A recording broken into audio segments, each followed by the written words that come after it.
Well,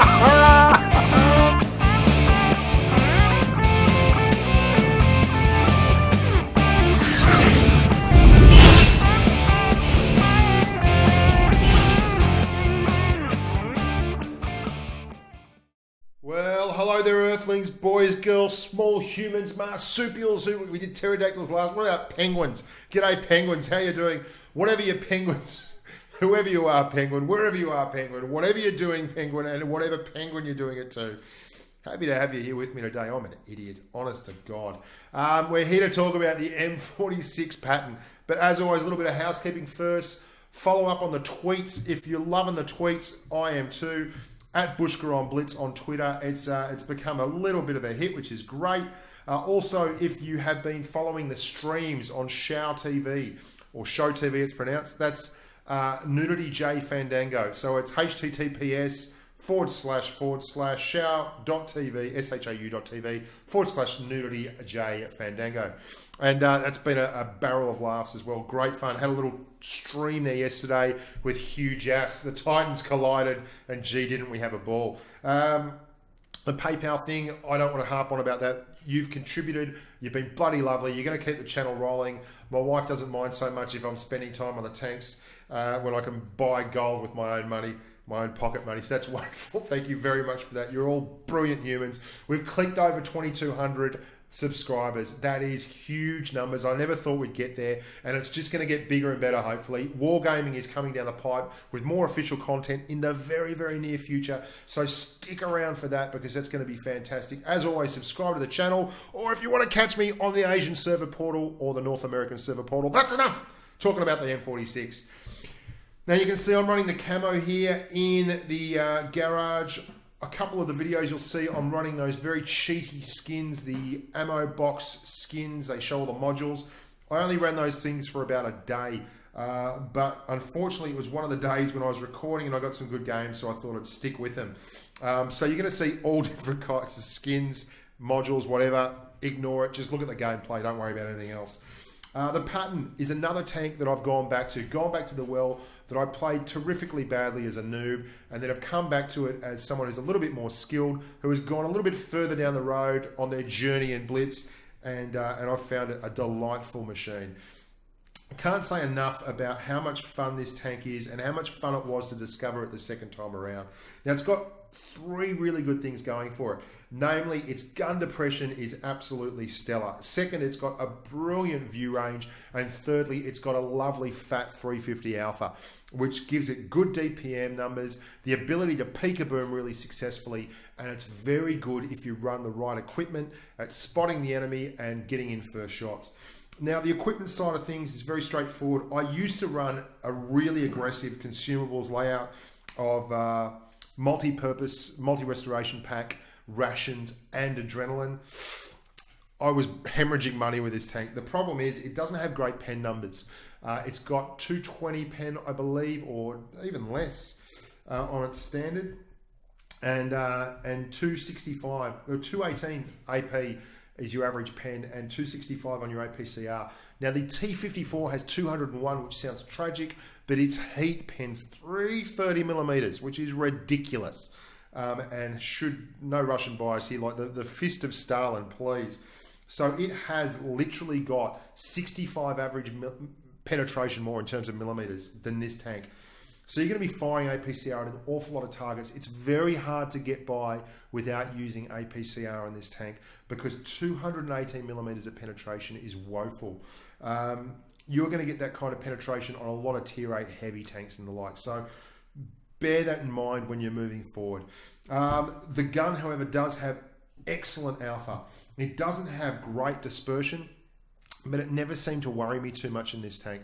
I think because its aim time is only 2.3 seconds, and that's a really important thing to remember. Dispersion isn't everything. There's a combination of aim time and dispersion which really comes into play. If you've got a big aim time and a high dispersion, then that's torture, like on the BL10 or the IS7 or the E100. If you have a big dispersion but a small aim time, you can let that reticle go right down very quickly and fire. The other thing is this has got lovely soft stats for on-the-move firing and dispersion numbers while the turret's moving. So don't worry too much about that 0.40 dispersion. Don't let that put you off.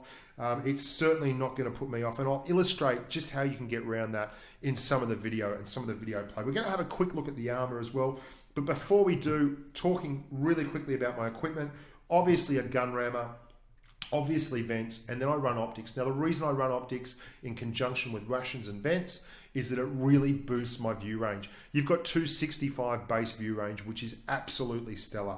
You put another 10% on top of that and you're looking at nearly 300.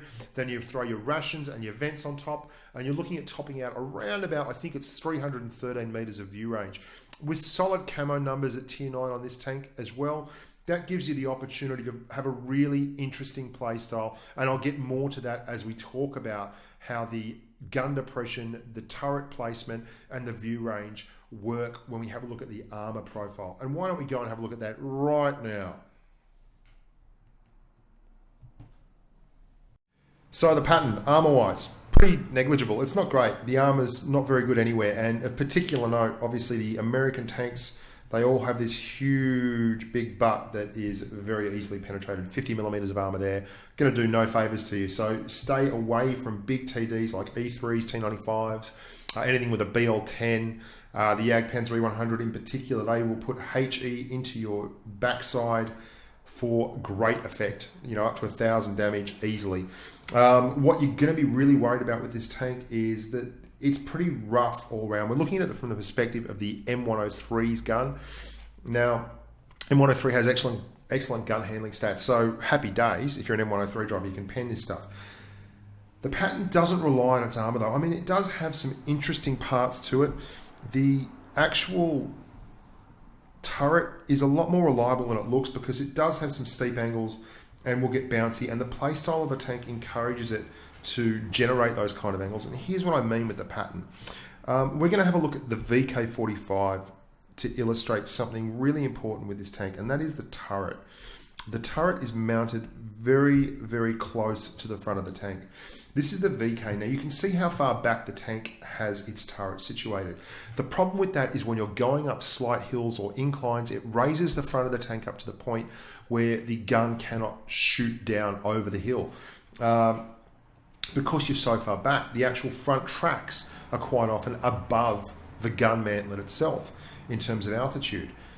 And that leads to a situation where you can't effectively fight over the top of hills. You have to be on flat spaces. Anyone who's driven a 215B or a VK45 or a Jagdpanzer E100 will know what I'm talking about and knows that you have to adapt your play style to suit. You have to find good positions, and smart players do that anyway. But the pattern has a really great turret. It is forward mounted in the extreme, much like an T43 or something like that, but it also has negative 10 degrees of gun depression. Now what that means is that you can fight on hills and your tracks, the front of your tracks are basically going to be below the turret at all times. So when you go up a hill, you can peek over the top and use the excellent view range. This is one of the reasons, or the main reason I run optics on the pattern, is running optics and rations as I often do. You'll get out to 313 meters of view range with decent camo stats as well. And that allows you to peek over the top of hills, use this fantastic negative 10 degrees of gun depression. You can see there just how far down that gun's pointing. And you can take your shots and then retreat to safety. And the actual weapon, the view range, the gun depression, they're better than your armor, and they act as an armor. If you play it that way and you allow that play style to work and you fight in hills versus Russian mediums with -5 degrees of gun depression or other tanks that struggle with it, you're going to find that you can take advantage and exploit those things. And you'll see that in the gameplay. A lot of the gameplay with this tank for me is exploiting the gun depression. So there you go. Not much armor to speak of, not particularly fantastic, but still plenty of mobility, gun depression and view range that you can get by with this tank and make an absolute killing. So here we are, and I want to illustrate now. Ignore those silly bloody skins. We've moved on from them. They were just too ugly. They don't look all right. Anyway, I want to show you here what I'm talking about with regards to the view range. Now you'll note I am not going with the other dudes. I am pushing up on the left here because I want to get spots with the team and show it all off. And you can see there how many tanks I just picked up and it really, really sways the game, because you'll see there's the Jagdpanzer 100, and he's now screwed. There are going to be shots coming in on him from both sides, and that's the rations. You can see I'm running rations there, the Coke, optics and vents. You combine those three and you've got this huge view range that really, combined with that and the camo, the fact that you've got very solid camo numbers. I think this one's around 18%, your coefficient for the good old Patton, and you combine that with your gun depression and it gives you a play style. It gives the tank an identity, and you'll see here there's another Patton there, and we're just getting shots here that are very easy for us that you would not get if you were in say a T54 or a T62A. You just can't get it down that far. Now some of them are right on the limit, and you're going to see why it's important to have that gun depression and that play style, because we're just hiding behind this berm, moving backwards and forwards, and we're not really exposing ourselves a terribly large amount, but we're still able to put effective fire into the enemy. And exactly what we were talking about, you can see that VK45 up there, he's had to come over on the left and expose himself on top of that ridge to get shots, because he doesn't have gun depression and he's got a rear-mounted turret. Now there are tricks to that, but that's for another review, maybe talking about reversing up hills and things in rear-mounted turrets. But anyway, you can see we're actually doing very well. I'm here with Storm Path on that one, and I think you're going to find them with Path, Snake Eyes, Last Ins, a few humans in this one. It was actually a pretty good one. Now Snake Eyes is a very good M46 Patton driver, and this is a spot we talked about. Path goes, he crashes here on the on my left, Storm Path, and you'll see we've got views. We've spotted all the way down into their respawn, and we're now coming up the top of this hill, and again the gun depression, just work that ridge line, work the mounds, work the little areas and make a killing. You can see we can get the gun all the way down. We can see all the way down into the respawn of the red team. What a machine when you can do those things. Now it suffers a bit on dispersion and penetration, which makes shots like that a little bit of a lucky dip, but it's strong enough on the top and it's got enough odd angles, and the turret's not particularly large, that you can bounce shots at times. And you can just see this working this ridge line here. We've not put ourselves in any bother whatsoever, and all we're doing is putting effective fire into tanks that are a long way away, right at the edge of their view range, and they can't see me. If I'm at this range and I'm not spotted by someone close by, they won't get a look in. Now here we are in another skin. This is the camo skin that I was talking about earlier, and I'm with Last Ins. Now this is a tier 10 game, and you'll see this tank still does pretty well, and I'm in the same position. It's a great spot to be in, really effective. Last is going to push up on the right and hold that area there, and we're just going to push up and hang around and loiter here. Now there's a T54 M46 plat, and there's a lot of big dogs. There's an IS-7 over there, there's a T110E5, there's a T62A, so we're not trying to get ourselves in trouble here. We're just trying to survive and be around at the end so we can make a difference. Now I can't get any shots here, so what I'm looking at doing is moving up and using this area here as effective cover, because obviously there's two tanks down the bottom. I've counted, and there's a guy behind us, but we can't worry about him. And I've seen all the tanks come on the screen. So I know that these guys on my left can't really put fire into me, and I should be able to move forward. And you'll note me checking over there all the time. These rocks and everything should be coming in as effective. Now I do miss a lot of shots here. This isn't particularly great play, but the mobility and the gun depression should be evident here. We're using all these little ridges, the rocks, everything we can to actually put fire in. And I've got a good platoon, mate. He's got my right flank. We're going to call the move in a second, and we're going to start getting very aggressive. First one to go has to be this T62A. We've nutted that T54, and now we're really looking like a special. We've got to get moving. They're all around. There's one behind, two in front, two down on the left. So Last and I both make the move, and I've called it on the T62A, and Last is going to move in as well. You'll see that hut on my right. It's shielding me from the E75. So he's not able to support this 62A. I'm watching for him, and I'm reversing away. I know Last can sort the 62, so we're now on the E75. It's 3 tanks each, so it's a very, very close one. But the problem being that they've got 2 tier 10s and a tier 9 left. We're all tier 9, so we're down a tier there severely. I'm just jerking back and forward, trying to just really upset this E75. You got one in, but that's to be expected. Just minimising the pain. And I want to put that hut between me and the enemy again. You can see there. Always trying that.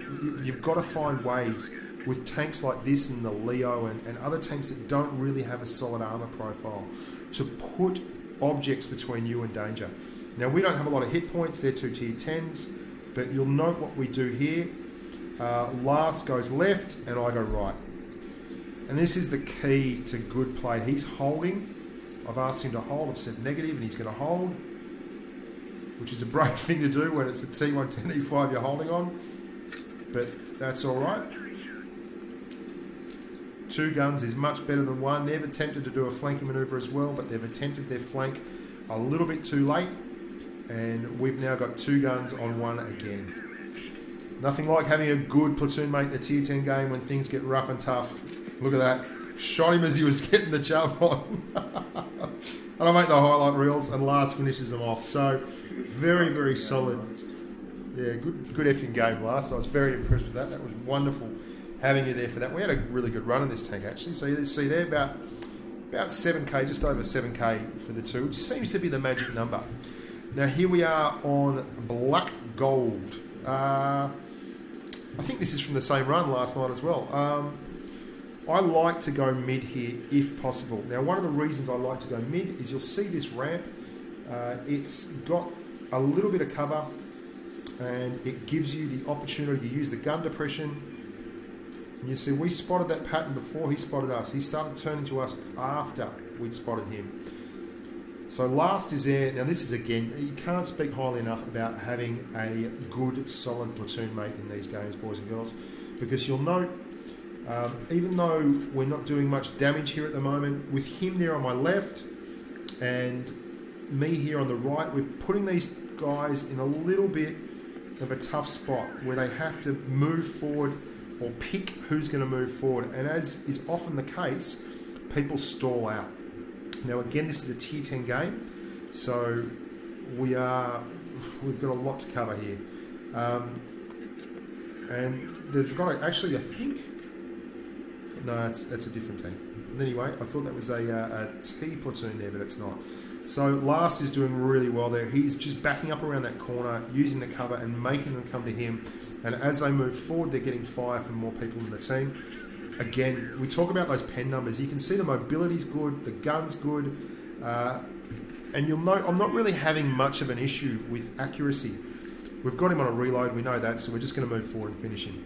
And the reason is that the aim time at 2.3 is good enough to keep it down. So Last has done a really good job there. He has just slowly pulled him around that corner, and he's given up hit points, but he's exposed them to fire from all over the place and really left them with nothing. I mean, they've gone around there to get the kill, and there's 5 of them chasing him, and they're just absolutely...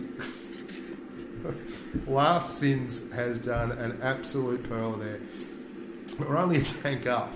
He has pulled 3 tanks with him all the way back around, and they're just all over the shop now. And we're going to start trying to take advantage of that by coming around here.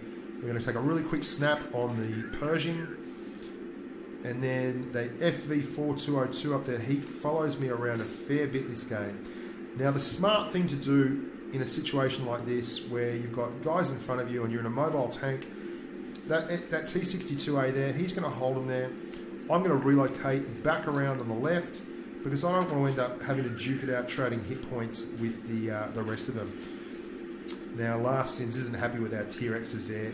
The T62A's moved up finally, but we really did hold 6 tanks in a funnel between the 2 of us, and him in particular, very good, very solid platoon mate. So we want to get whoever's available here. Now, the Pershing is probably going to be our first target. I think we go the Pershing here. We cop one for our troubles, but we've now pincered them again, so it could have gone very badly, but you know, just how it goes. A couple of good moves early on by our platoon, and we did really well. The Pershing, good shot here to get him. This is what I'm talking about. 0.40 dispersion with that kind of aim time doesn't feel so bad. And the FV's tunnelled hard to get up there. He didn't have much choice. We've nabbed him. And we've just got one last pattern left. We're very low on hit points. There's an M103 there. Now we're going to be a bit nasty and a bit naughty here. We're not going to throw the M103 under the bus, but we're certainly not going to use our hit points. So what I'm doing here is going to get a shot in the pattern. He doesn't have me on visual. Pull it back around, and it's a lovely mobile tank. It does, again, it's not got great traverse numbers, but it's got more than enough to keep tanks in front of it and to keep finding shots. And we do donk one here, but we make up for it. Now we're going to do what Last Sins did in reverse, where he went the other way around, where the pattern is. We're going to miss this shot, and then we're going to pull back around right hard into this rock so that he actually has to come all the way around, and we've completed our reload by then. Bob's your mother's brother. So tier 10 game, another good example of how this tank can actually punch above its weight, and it's quite a fatty. So we've got the spotters there. First, 1419 XP. You always get a good bonus at tier 10, and plenty of damage and kills. So 1419. I thought we might have got the master on that, but yeah, not to be. Next, we're going to have a look at Castilla. Interesting game for this tank. And I'm with one of the subs, Antion45. I had a couple of maps with him. He was trying to get a do 5k as a platoon mission, and we got it. So I don't think we got it on this one. Actually, got it on the next one. But anyway, yeah, no targets here. Now, I like to go this side, and I like to spot up on this hill. And the reason being that it gives everyone a good look. And if you've got tanks going the middle, like we have there, and you spot up this hill, then everyone gets to fire across and support, which is brilliant. However, the reason I'm not moving, and some people have a big whinge about this and carry on, and one of these guys in here calls me a coward, is because if I've come this side and there's no one over here and they're going over there, then I'm going to get the exact opposite. I'm going to get spots and shots on people at the top of the mountain there. And you can see there, that's a tier 10 plat, a couple of ID boys, and they're both very good players. Aaron in particular has dusted me up plenty of times. Aris, sorry. But yeah, they've just been in an unfortunate spot where I'm still loitering out here on the flanks. Antion's pushing around, and we're really, really able to get effective firing. Now, even at 0.40 dispersion, we're still hitting our targets. The main thing that's stopping us here is that, we talked about it before, the APCR at 265 pen is great, but the 218 pen on some of these tanks is just woeful. But you see, we put a shot in the back track wheel of the IS-3 there, so it can't be that bad. And you'll note I'm switching between ammo types an awful lot because you don't want to use APCR exclusively. It will bleed you dry money-wise. It's a lot like driving an FV4202. Now, you've got to go to APCR versus a T54. There you go, the good old ghost shell. Not much you can do there. But we are up a tank at the moment, which is great, and we are putting really good effective fire in this T54. Now, I'm not a big fan of bleeding other people's hit points to put damage in myself, but there was no way that in this situation, knowing what I know, that the other tanks must have been going that hill, that I could have got to that hill quick enough to actually be as effective as I could be from this spot here. Now, I've got no qualms with a medium sniping like this if the medium has moved out to a flank and is giving support fire, and that's exactly what we're doing. It's really important to remember that. If you're just going to sit and respawn and not do much as a medium, you're not support firing, you're just bleeding other people's hit points, and it's just terrible. But we've moved up to the top of the hill, and it's all about knowing when to shift. And obviously that point of time is going to be very soon. I'm still trying to get this E75 because Antion is over there, my platoon mate, and obviously he is under the pump from this 75. And the other two have gone around the back. One of them's gone, but the Jagdpanzer E100 is still there. Now, Go Patton says a T62A, and he's dead on. I've overstayed my welcome, so I go affirmative. Never bad to admit that you're wrong, and I'd probably stayed there an extra 30 seconds that I shouldn't have stayed there, just waiting for shots on that E75. But be that as it may, tier 10 game again, and I seem to do really solid numbers in tier 10s in this tank, even though you'd think that the armor profile would suggest it doesn't do as well. The fact that you can run it as a spotter gives you immense value while still contributing really solid alpha numbers. The Peekaboom 350 alpha thing is a big part of this tank's playstyle, and it's really part of why it's so successful. So we've dusted up the Jagdpanzer E100, and then we roll forward and finish the E75, and I think this is where the opposition T54 starts carrying on like a pork chop. You can see they're firing on the move. The tank is lovely. It's got some really good numbers, although we missed that one. Always the way. Jinxing myself. And we finish off the E75.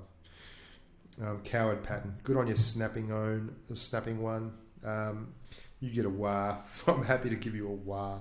And that's probably the most damage we do. 5-2, but only 1,025 XP because half the XP would have gone to other members of the team who are doing the spotting damage, as it should be. I'll have you know. I'm very, very happy that that's the case, and I like that rewards people.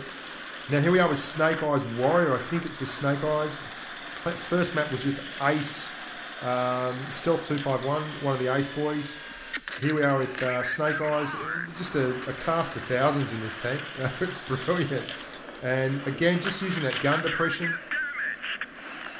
Snake Eyes is pushing up on the left, and I always like to go flank on this map anyway, but you can see here, just using the hill, can't quite get the shot down, so we readjust, and if you turn the tank off to the right a little and move forward, we will then be able to get shots in. Now, they are pushing up hard and heavy.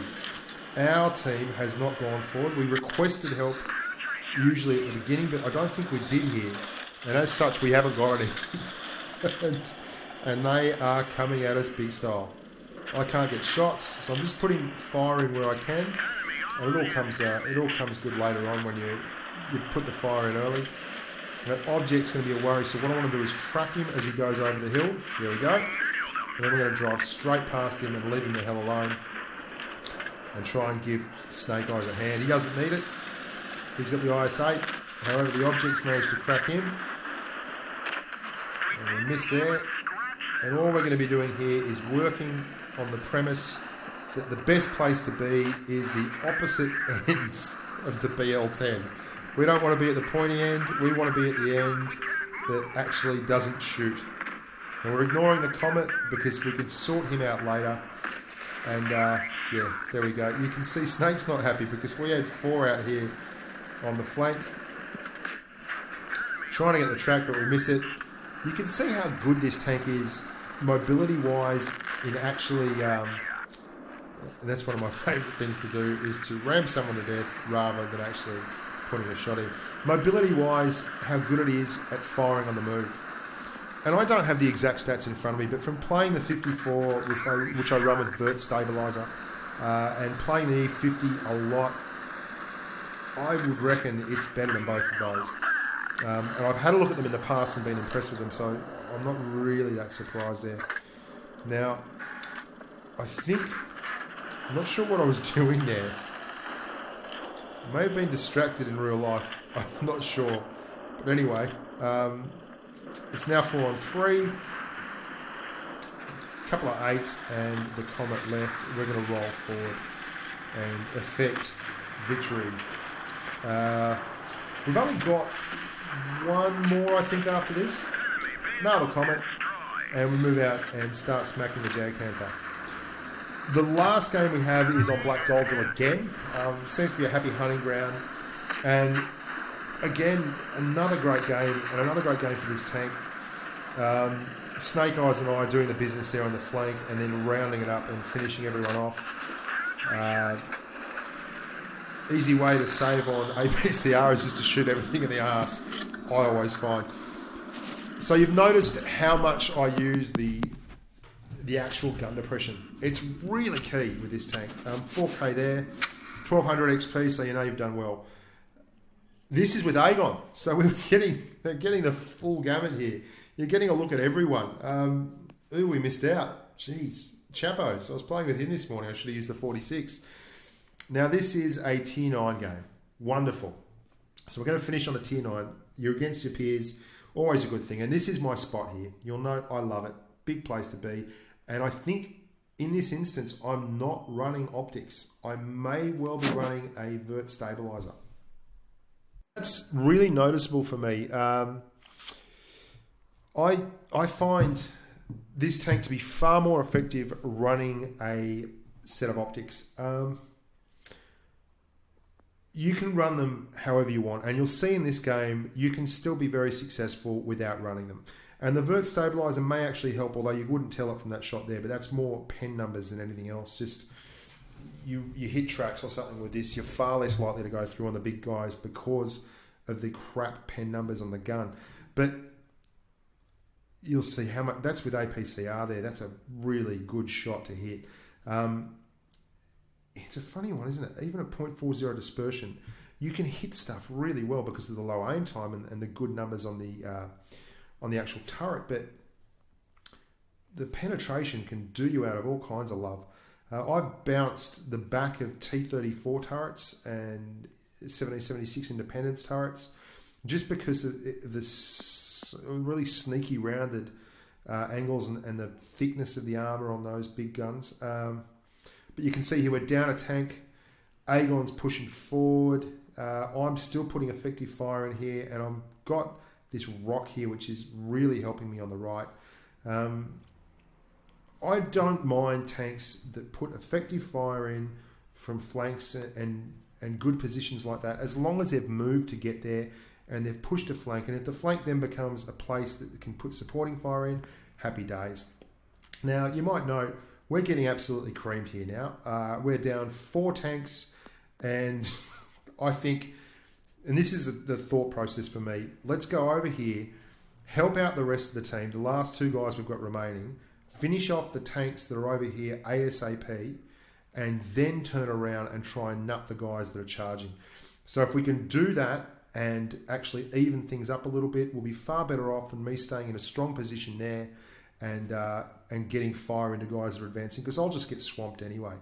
And this Tiger 2 is going to try and help the J Panther out, the J Panther 2, but despite the fact that he's got good traverse numbers and everything, we still managed to do him. Next up is the Tiger 2, and you can see we're just turning around and we're getting help. Aegon is very good at spotting and focus firing, and he's done the same thing. So we've pulled it back now to only a 1 tank advantage. Now that was really good team play from the last few. And we're down now to these dregs, and we've evened it right up. Still a couple of big tanks in there, an E75, an IS-8 and a T-54, and we don't really have the guns to be pumping that too hard. The IS-8's making a very bold move down the side. Now I wanted to flank round, but Aeg in the IS-8 just doesn't have the hit points. That E75's tunnelling him, and as such leaves himself open, but I pay very dearly for the shots. This is a great tank in this situation where you have little mounds and little bits of earth everywhere, and gun depression is really helpful. You'll see a couple of shots in here with the T-54 and the IS-8. Just don't get them because they're up above, and it's really hard for a T-54 in particular. And you can see these guys trying to get their gun down. That E75 is struggling with it, and we get a really nice shot in there. We have no such qualms whatsoever, and we've now got it to a 3-on-2. But poor old Aeg, he did great work. He held this line over there. He's gone, and it's me, IS-8, and a T-54. 54 has to be flanking. He's not up there. So my thought process here is, if the 54's gone the other way, we've got no choice but to get stuck into this IS-8 and move things along before he gets back and starts nailing me. And here we go, we're doing it again. 2-on-2. We don't have a lot of hit points left, and we've got 2 tanks to get through, but we're in a good spot to do it. You can see there again, gun depression straight down. I'm telling him to attack, get stuck in. We bounce one, a very lucky, very fortuitous bounce. Big alpha numbers, good DPM, but again, low penetration. You've got to be sure at all times about your shots in this tank. So we've lost the scent. We're down to the last brass tacks. Isn't this the best thing about this game? When it comes down to one-on-one, you and another tier 9 medium doing the best you possibly can and trying to win. Now I'm going to hull down here behind this IS-8, just looking for targets. Where is he? Have I got any APCR left? No. And that's a worry because the T54 has a very, very strong upper glacis and he's got the jump on me. But we hit our shot nicely. And it's all or nothing. He's got me on a reload. If we go forward, just make him work on his back door. 4 kills and ultimate victory in the Pacific for us. Fantastic stuff. Bit tense there at the end, but we got there. Again, 1413 XP, not enough for the mastery badge, but good numbers anyway. And you can see there, no spots. No spots. And that's no surprise because I'm not running the optics and I am not running the rations. So I'm not going to get those view range spots that you get the rest of the time. So that's the M46 pattern, guys. I struggled in it as a noob. I did not really have any grasp on the playstyle, and it certainly didn't have a flow to it. It took me some time to figure out how to play it. But if you run it with optics, if you run it and utilize the gun depression and the hill fighting abilities, you'll absolutely make a killing on this. And don't forget, it's got 350 alpha. That's heavy tank alpha at this tier. And that means that you're able to really inflict punishment as a Pika Boom tank. So look, there's a lot coming down the pipe. We've got Wargaming official content. We've got a new patch coming up very soon. We're going to be doing some stuff for Wargaming on that. I've also got things in here in the can that I have not got round to doing. This was one of them. You'll see there's some disparate footage in there across a very wide time frame. I've got the Panzer B2, the Tier 4 rare premium tank. I've got footage on that with Storm Joey rules that I've been looking to put on and do some narration to for a while, but we just haven't got round to it. So plenty coming down the pipe. Don't miss this. Stay with the Twitter feed at Bushka on Blitz. I'll always be announcing when I'm streaming there. I can't say enough about how supportive you guys have been. Subscribing, the commentary, all those things really go a long way, and the channel is absolutely dead without you. And it's great to have that interaction and great to have the feedback, and there's people point things out all the time. That's where I found out that the Object 140's gun depression is actually the same as the T62A's in this current incarnation of Blitz. I found that out from someone on channel. I didn't realise it myself. And it means that I've got to go and redo the 140's review. Anyway, I digress. But you guys are brilliant. Love you. Can't get enough of you. I'm Bushka on Blitz. Stay safe on the battlefield, team. Onwards and upwards, and see you next time.